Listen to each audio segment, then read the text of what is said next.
Have you ever felt that you are on your own? It is because life is a yo-yo, and yo-yo is an acronym that stands for you on your own. Being on your own is the scariest moment ever because it is coupled with fear.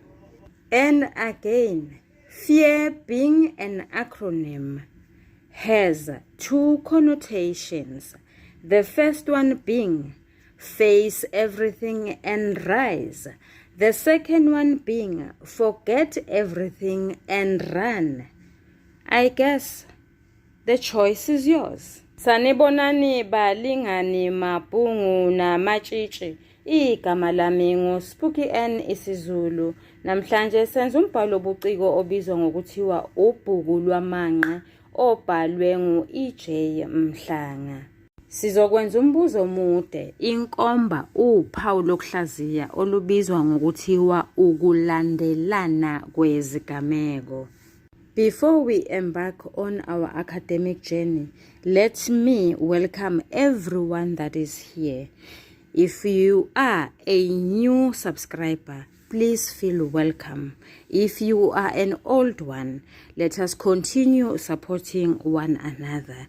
If you are a visitor passing by, please stay here. This is your new home.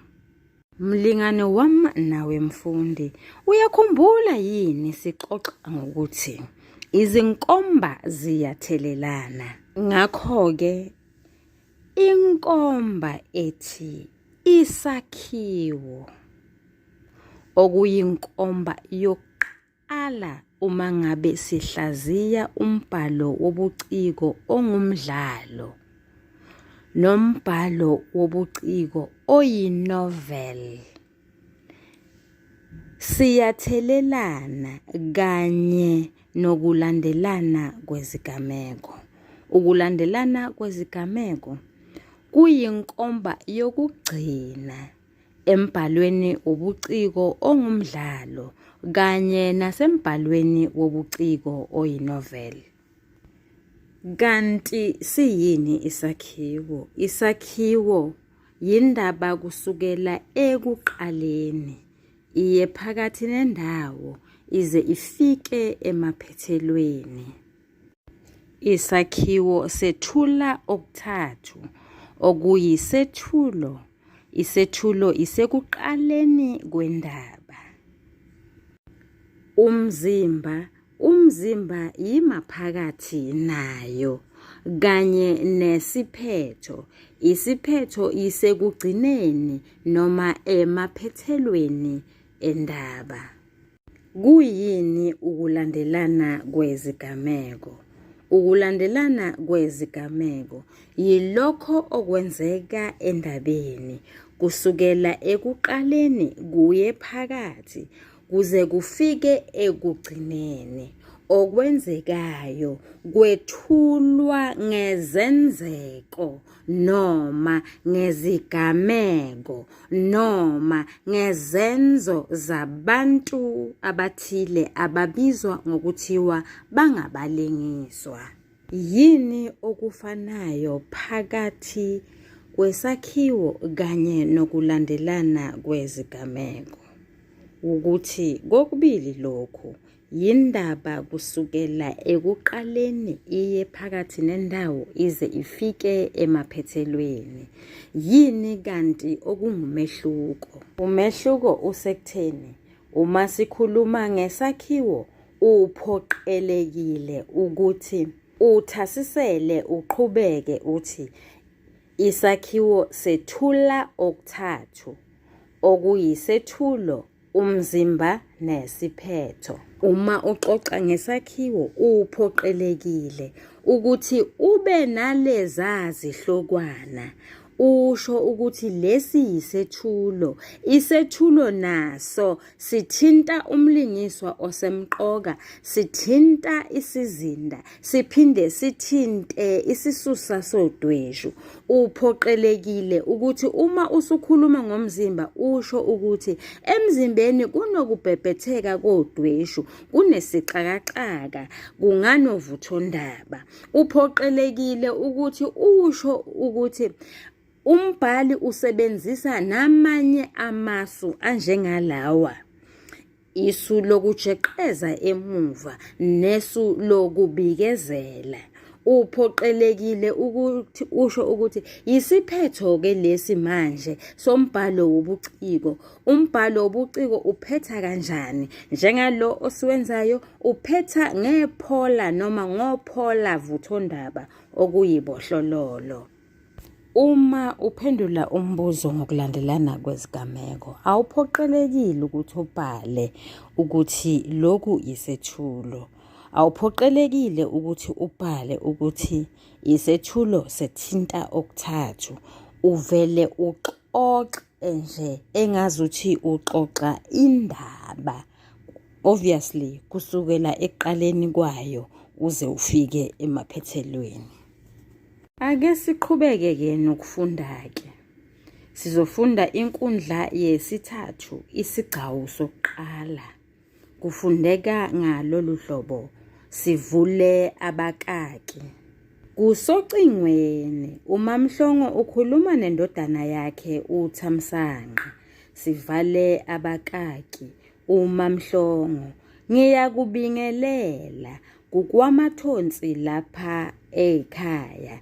Ngingakusiza uThamsanqa. Yimini uThamsanqa mama. uMamhlongo, sivule abakaki. Ehleka, sivale abakaki. Izwi lakho lingilahlekele namuhla Thamsanqa. Uyaphila kodwa ndodana? Empeleni ushaya ucingo nje, nami bengithi ngizokushayela khona lapho emsebenzini. Wenze ngakhona-ke. uThamsanqa, cha, ngihambe kahle izolo ebusuku. Ubuzongishayela amaqondana nani-ke mama? uMamhlongo, phela uyazi ukuthi thina bomama sibhokelwa izinseka. Ziyima emthumeni nje nxa kukhona esingakuzwa kahle egazini. Awungilule ndodana, uke wayihlokoza yini le ndaba kumakoti? uThamsanqa, kangizange ngipholise maseko, ngivele ngahlala phezu kodaba. Uqale wemiwa yisidwa, uthe esuka wahlanza okwayizolo. Idudulane mahlanze, kwaba yizoco eziko, ezama ukuthambisa igazi. Ngimjoje njalo ngoba ngibona ukuthi ungisengela kwelombotshozelwa. Lapho ebona ukuthi inhlanzi ishelwe ngamanzi, wakhwela emthini. Uyazi-ke ukuthi kunzima kanjani ukwehlisa umuntu wesifazane sekuhaza impophoma.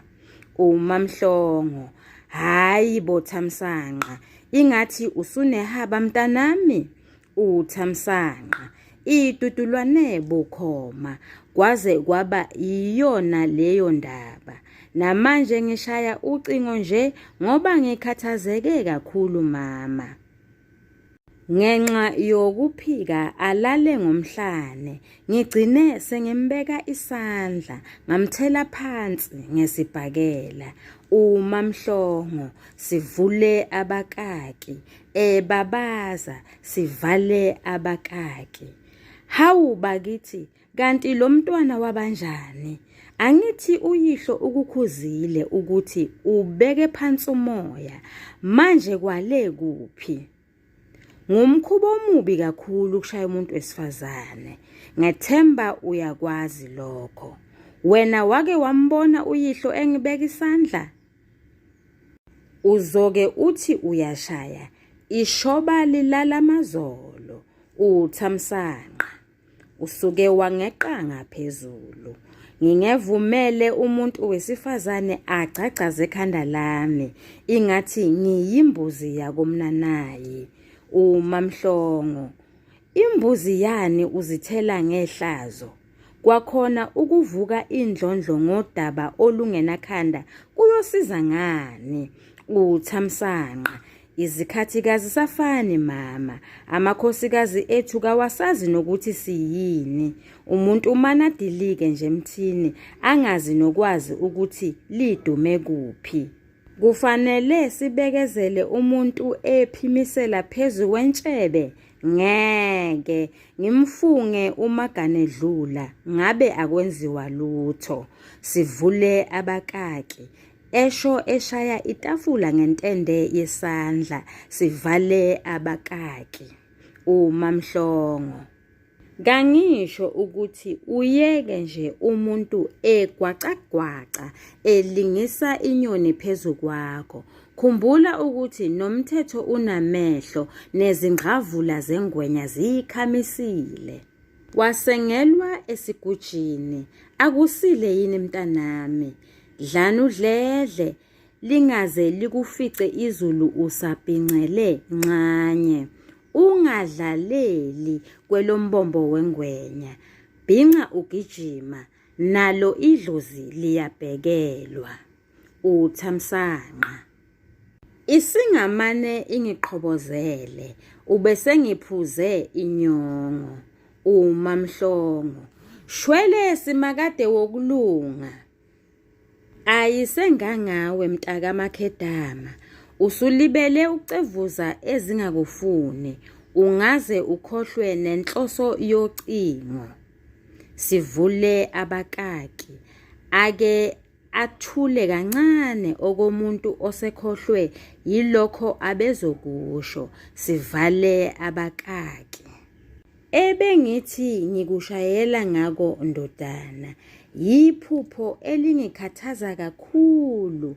Lingihlupha ngoba lize labuya kabili ngokusa kwanamuhla. Ngithe ngivuka nje ngahlebela uyihlo, naye wehluleka ukulichaza ukuthi lisho ukuthini. UThamsanqa. Sivule abakaki. Esalalele. Sivale abakaki. Ungangithusi mama, phupho lini lelo? UMamhlongo. Sivule abakaki. Amlandise ngephupho. Sivale abakaki. Okungethuse kakhulu, uhlanya lolu luvele lwaqukula uzipho zonke. Luthi uyingane yalo. Layoziphonsa kwelikhulu ihlozi elengame isiziba sikaMamenzela. Phela akuyi libuyayo laphaya. Ngithe ngisalandela ngithwele izandla ekhanda, kwaqubuka igovu. Kwabe ukuphaphama kwami. Kangazi ukuthi yiphupho elichazani leli. UThamsanqa. Nami ngikwezinzulu iziziba zemicabango. Ngakha ngiyadiliza. Ngetshisa izinduku engiqeda kuzithelwa emizuzwaneni engemingakhi. Lo mlisa wakwakubheka akedeleli uyagula. Uthe lapho egcina wangigqema inkamba beyibuza yengazi. Wangigwaza elikhulu inxeba leli. Enginqumela ogodweni. Ethi uzipho zonke umfuna lapha ungowakhe. UMamhlongo. Maye babo, kanti kwenzekani manje? Sathi sivika okunye kwabhoboka okunye. Yiyona-ke lento ebengiyiphupha. Kufanele uzipho zonke sihlale simqaphile ngoba isigebengu lesi singamlinda esikoleni simthumbe. Kungcono sibikele amaphoyisa ngalokhu. Ungacabangi ukuthi abantu bazothusa ubunyathi lobu bakho. Kungenzeka ukuthi kuphandwa amaliba. UThamsanqa. Ngithe ake ngilalise umhlwenga. Kufanele umuntu aluhlolisise lolu daba ngaphambi kokufaka amaphoyisa. UMamhlongo. Uyabona kodwa ukuthi uzigwaza ngowakho. Ufuna ukulindela amathonsi abanzi. Ukhumbule ukuthi impangele enhle ikhala igijima ngoba kungenjalo isuka muva likholwa izagila. Uthamsanqa. Cha, kangilifeli amathe elakho mama. Ekubonisaneni nobaba uthe ake silinde unkululeko eze nabakubo. Konke sesiyokunquma umhlathuze usubhobokile. Sesikwazi nokubona izibuko lokuwela uMamhlongo. Njengoba umhlathuze lowo ulokhu udla izindwani, niyowulinda uze ubohle kuyobe kuyinini. Izinto ziyobe zimi kuphi? Musani ukudlala nina bo. Nidonsa amanzi ngomsele. Ukhumbule ukuthi eqala ukufika lapha ekhaya walikhipha elokuthi singazisoli. Nakuwe uyaliphinda futhi. Lokho kusho khona ukuthi liyathwala izulu. Bona ngamanye amehlo Thamsanqa. Uthamsanqa. Iqiniso lelo mama.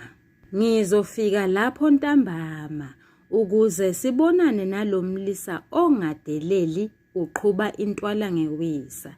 Inkosi ngisize dadewethu kababa, ngingafeli phezu kwakhe.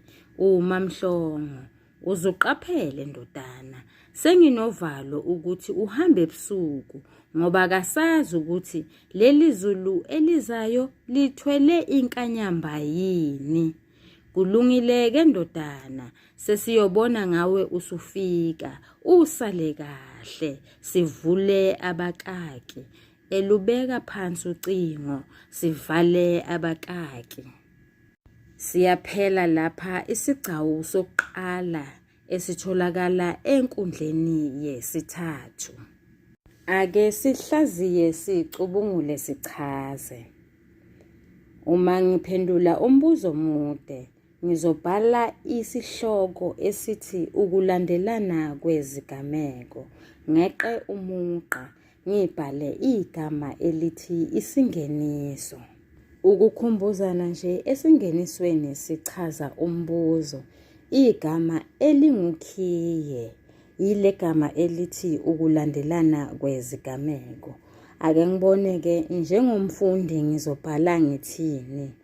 Ngizothi ukulandelana kwezigameko yilokho okwenzeka endabeni kusukela ekuqaleni kuye maphakathi nendaba kuze kufike emaphethelweni. Okwenzeka endabeni kwethulwa ngesenzeko noma ngezenzo zabalingiswa, ikakhulukazi abalingiswa ababalulekile nabakhulisa indaba ngokubamba iqhaza elithile. Ngizothi uma sengiqedile ukwenza njalo, ngeqe umugqa bese ngibhala igama ngosonhlamvukazi elithi umzimba. Ngizoqalisa ngalolu hlobo. Uphindisiwe mathonsi, usenkingeni. Isoka lakhe elingunkululeko kubheka lifuna ukuba babuyelane. Kwazise ligqunyekwe ejele iminyaka emithathu ngecala elalenziwe nguphindisiwe lokushayiswa kwengane. Ingxabano phakathi kukaphindisiwe nonkululeko noma inkulumo mpendulwano noma udweshu lwangaphandle phakathi kwabo lwenzeka ngemuva kokuba unkululeko ashayele uphindisiwe ucingo emsebenzini wakhe lapho esebenza khona ebhange iforamu. Uphindisiwe akafune nakuyizwa nje indaba yokuthi yena nonkululeko kufanele babuyelane. Lokho kwenza unkululeko acabanga ukuthi uphindisiwe unekhanda elilukhuni. Ngakho-ke ugcina useyamsongela. Uveza indaba yokuthi yena wazi izimfihlo zabo. Okuyilezi ezilandelayo. Imfihlo yokuqala eyokuthi uPhindisiwe akaziphethe kahle, ubexegelwa isimilo. Kwazise phela ubeneshende, ishende lakhe leli uye uNkululeko lo osefuna ukuba babuyelane baqale lapho bagcina khona ngaphambi kokuthi aye ejele. Inkinga yesibili ukuthi uNkululeko noPhindisiwe bafihlela amaphoyisa ukuba ngoPhindisiwe owashayisa ingane. Lokho kwenza ukuba bavumelane ngokuthi uNkululeko kuzofanele agqitshwe ngemali eyayiphuma kumama kaPhindisiwe. Imfihlo yesithathu ingane yomfana abayithola ngenkathi besathandana. Bavumelana ukuba uPhindisiwe ayinikeze uThamsanqa, athi lena ingane yakhe. uThamsanqa kasolanga lutho, kwazise phela yena noPhindisiwe bebangabantu abahlala ndawonye beshadile. Ukungaboni ngasolinye kukaPhindisiwe noNkululeko kwenza ukuthi baphikisane. Nanoma kunjalo bagcine bavumelana ngokuthi uPhindisiwe uyomelekelela uNkululeko ngenkathi uNkululeko eseze neproject ukuze akwazi phela naye uNkululeko ukuqala impilo phansi. Uthe engazelele uPhindisiwe, phela yena ucabanga ukuthi uNkululeko nje uthule nje ingoba ematasatasa mayelana neproject, kanti akabuzanga elangene nangu uNkululeko eya kwaMathonsi. Ufika utshela uMamhlongo kanye nomyeni wakhe uMathonsi ukuba ufuna izingane zakhe ezisiswe kwaMathonsi. Kuyacaca ukuthi ukhuluma ngoPhindisiwe ngoba ude ethi kunonogwaja walapha ekhaya, okwathi ngenkathi yena esathe shelele wahamba wayoquba esikhundleni sakhe. Lowo nogwaja nguZinyobulala kaMathonsi kanye noMamhlongo. Uphinde athi uThamsanqa ngumkhuhlane wesigwadi ocathamela imizi yamanye amadoda. OMathonsi noMamhlongo akubajabulisi ukuthi bebevakashelwe isivakashi esinguNkululeko. Kuyavela ukuthi uMamhlongo wayeyisola indaba kaZiphozonke phambilini. Kuyavela ukuthi wake wayikhuluma le ndaba, kodwa-ke evale izindlebe uMathonsi. Lokho kuvela laphayana ekhasini le-18 lapho uMamhlongo ethi khona, baba, ngake ngayikhuluma le ndaba, wena ubugqibeke izindlebe. Kwakufanele ngize ngidabuka umlomo ngento eyodwa, wawungafuni kuzwa. Ngiyamangala uma usushaya ingathi kawusayazi. Sivule abakaki, aziphonse empedeni, sivale abakaki.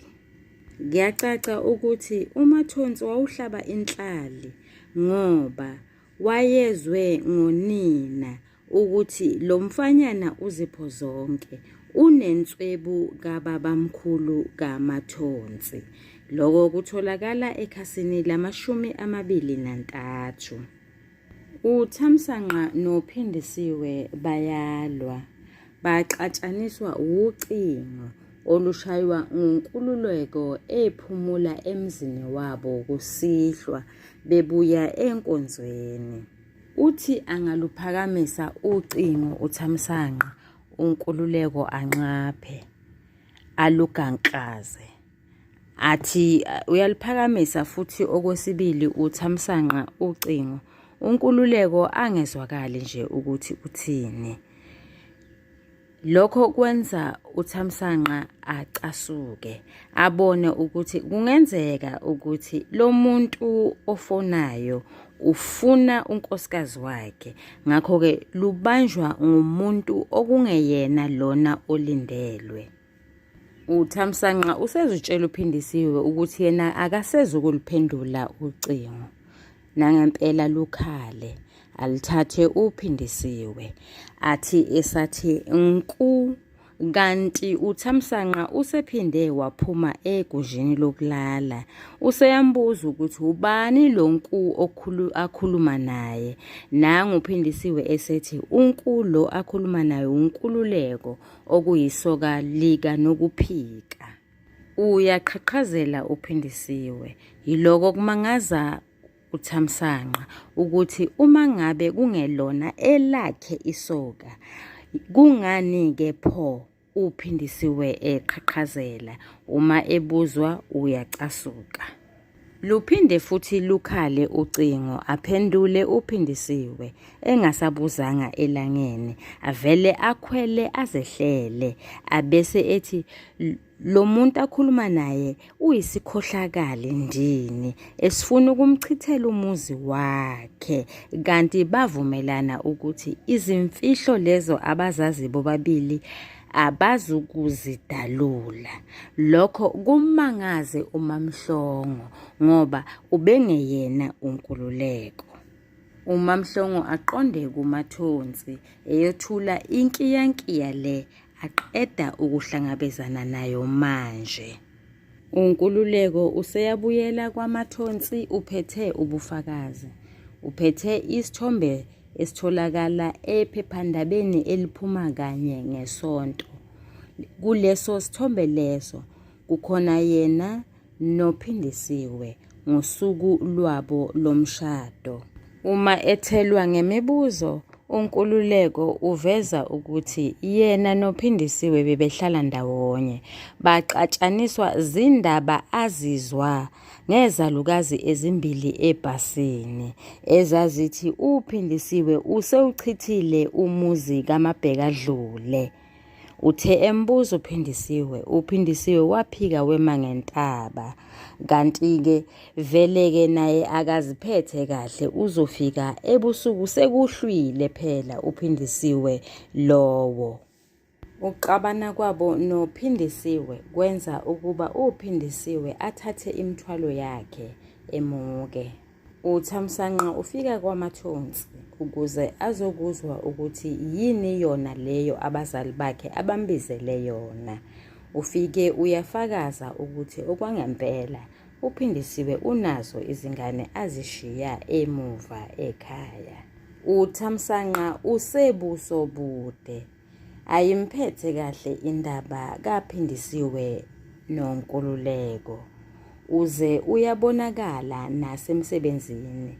Yingakho nje uNkumbulo esemthela ngemibuzo engapheli.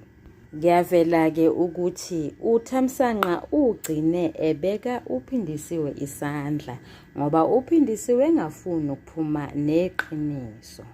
uNkululeko akazibekile phansi, nguye loya eshaya ucingo etshela uThamsanqa ukuba uZipho zonke yingane yakhe futhi umfuna la. Izinkinga zikaThamsanqa azipheli. Nangu uMamhlongo esemshayela ucingo emtshela ngephupho lakhe, naye angazi ukuthi lichaza ukuthini. Uthe uThamsanqa esamangazwe ucingo lukaNkululeko, wathola ucingo oluvela kunina lumazisa ngephupho abenalo elimayelana noZipho zonke. uMamhlongo uphupha uZipho zonke uqukulwa uhlanya, luhamba naye, luqonda kwelikhulu ihlozi leli elengame isiziba sikaMamenzela. Uthi lapho esathi uyalandela uMamhlongo, naye phela ekhala ethwele izandla ekhanda, kwavele kwaqhamuka inja elumayo. Wabona ukuthi-ke manje-ke ayingangaye, kanti yilapho-ke esezophaphama. Liyabaxaka leli phupho. uMamhlongo ubona sengathi kufanele bazise amaphoyisa, kodwa uThamsanqa uthi kungangcono ukuba bake bathi ukuhlanganisa amakhanda nomndeni kaNkululeko anduba batshele amaphoyisa. Mlingani wami nawe mfundi, ngizokuma lapha okwanamhlanje ngoba ilapho sigcine khona ukufunda. Kuyacaca phela ukuthi soqhubeka ngelinye ilanga. Kodwa-ke phela kuyabonakala ukuthi kuyofanele ukuthi sixoxe ngalokhu kuze kufike esiphethweni noma ekupheleni kwendaba. Ake manje-ke sibhale isiphetho sale essay ephelele la. Ngizokweqa umugqa ngibhale igama elithi isiphetho. Isiphetho uvo lomfundi. Ngakho-ke olwami uvo luzoma ngalolu hlobo. Umbhali uphumelele ukusethulela ukulandelana kwezigameko. Kwavela kwacaca obekwenzeka endabeni, okuthinta ikakhulukazi abalingiswa ababambe iqhaza kulomdlalo, okuyilaba abalandelayo: umlingiswa ongummeleli, onguphindisiwe mathonsi, nomlingiswa oyimbangi, ongunkululeko kubheka. Mlingani wami nawe mfundi, bengizoyishiya lapho because for isiphetho there is no wrong or right answer. Ngiyabonga, nisale kahle, niyathandwa.